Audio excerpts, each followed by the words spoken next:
Hola, muy buenas noches, bienvenidos a En la Línea. Primero que nada, le enviamos un saludo con mucho cariño y afecto a Félix Fuentes, que casi está listo ya para regresar a su espacio, La Línea. En la Línea es el nombre de esa columna que aquí les he comentado, que durante décadas fue en los periódicos distintos, por cierto, de circulación nacional, un referente de lectura. Georgina Gagiola. ¿Cómo estás? Buenas noches, Buenas ¿qué tal? noches. Bueno, no cabe duda que por más que uno busque, en el caso de quienes somos comunicadores, reporteros, en fin, temas que tengan que ver con el interés nacional, hay uno, si acaso son tres, pero uno en especial que llama mucho la atención porque se hace presente cada vez más. Acapulco está sin transporte público por el crimen organizado.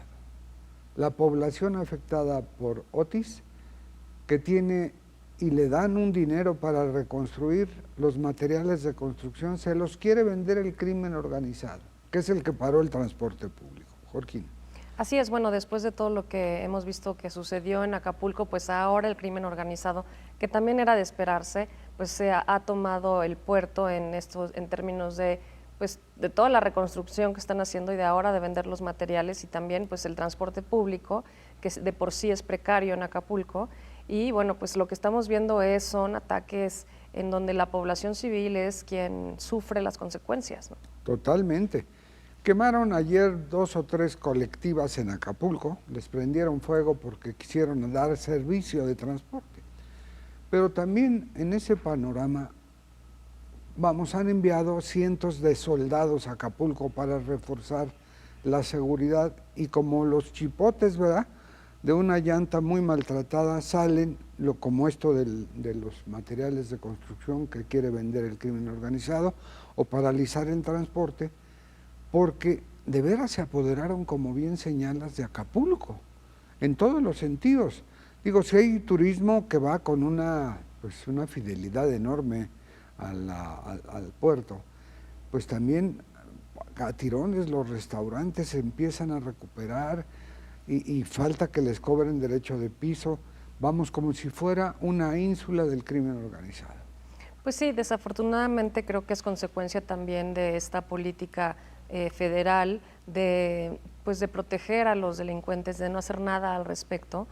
Y pues aunque muchos de los crímenes suceden entre ellos, pues hace ya muchos meses, hace ya muchos años, yo diría más años, que quien sufre más las consecuencias son los civiles, ¿no? ¿Cuántas fiestas hemos visto que entran gente y los asesinan, derecho de piso, o que en un restaurante pasa una balacera, etcétera? Y pues eso ya habla pues de tintes terroristas, en mi opinión. Sí, no, yo coincido en eso del terrorismo, porque terrorismo es todo lo que impacta, causando esa paranoia de terror entre la población civil.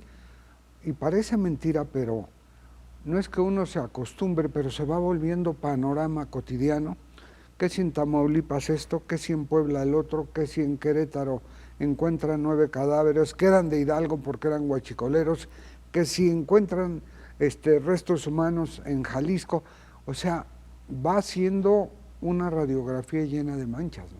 Claro, y sobre todo pues es preocupante que no puedas atravesar el país sin la preocupación o sin que te pase algo, ¿no? Y entonces, bueno, pues todo el comercio interno, pues todo lo que sufren las empresas también al ser asaltados los camiones, incendiados, secuestrados, etcétera, no se diga los migrantes, que lo hemos hablado mucho aquí en el programa, pues ya es una situación en donde pues claramente no hay Estado de Derecho a lo largo, ¿no?, de todo el territorio. Además, es de preocupar, ahora que mencionas lo de los migrantes, el hecho es de que se anuncian 10,000 van para allá y empiezan 10,000 y luego se desintegran y dicen que se desintegraron por mentiras del Instituto Nacional de Migración, que les ofreció que si se separaban iban a darles un documento para poder transitar por la República Mexicana, cosa que no ocurrió, porque también el país tiene también mucha población que no es natural de aquí, que han venido de Centroamérica como migrantes y se han ido quedando, pero también ocupando y haciendo colonias. Sí, claro, y bueno, pues como tú sabes, en los tiempos de Trump amenazaron a México con subir los aranceles si no hacían algo contra los migrantes, y bueno, pues hubo un poco ahí de jalones de la Guardia Nacional, pero al llegar Joe Biden, pues el gobierno de México no ha hecho absolutamente nada, ni para prevenir, ni para cuidar la migración de alguna manera que pase al territorio estadounidense. Y justamente ayer el Congreso en Estados Unidos ha cancelado la ayuda a Ucrania en contra de la invasión rusa porque sigue habiendo esta crisis humanitaria de migración. Entonces, lo que México no ha hecho por prevenir la migración, ¿no?, se convierte ya en un problema internacional también. Desde luego, y sobre todo, bueno, es que no se puede ver más que como una realidad que lastima. Cada vida es un valor incalculable. Bueno, pues se vuelve toda una bola de nieve. Los cientos de miles de personas, mujeres, hombres, niños, personas mayores, que dentro de esa bola de nieve se ha extendido por el país y que tiene saturadas las fronteras con la territorialidad norteamericana. Claro, ya estamos viendo lo que sucede en Ecuador, que la verdad es que pues no es tan distinto de lo que pasa aquí en México. No se han metido a una televisora a amenazar a los empleados, pero todo lo que pasa en las calles de Ecuador pasa aquí y pasa más. Porque además, en el caso de Ecuador, el problema es de un dominio que quiere extender el crimen. Exacto. Ahí no hay migración, pero hay un crimen tremendo que además tiene tentáculos en los 9 reclusorios.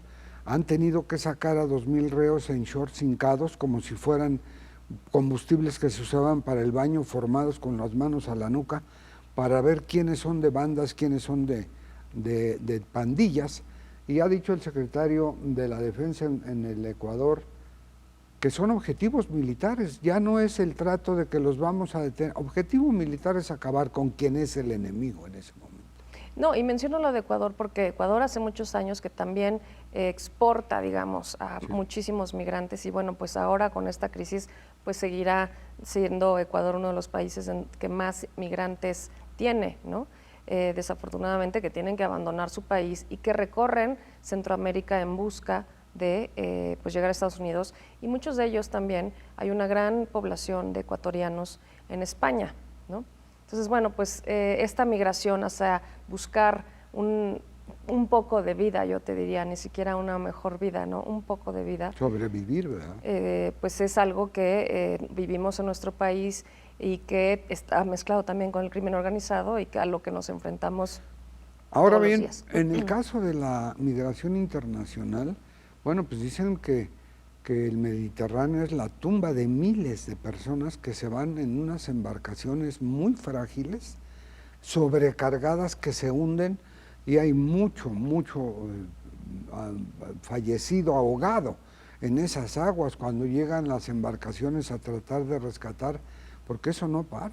Y siguen llegando y siguen tratando en la travesía de alcanzar territorio para buscar una oportunidad. Qué tremendo, ¿no? Sí, la verdad es que es un fenómeno, ya una crisis humanitaria alrededor del mundo, porque también lo vemos en diferentes partes de África y también de Medio Oriente, que están tratando de irse pues por los conflictos de también de dictaduras en donde la gente pues sale despavorida, ¿no? Y es el caso también de los años de la guerra de Siria, ahora de la guerra con Ucrania y lo que está pasando ahora en Israel y Palestina, ¿no?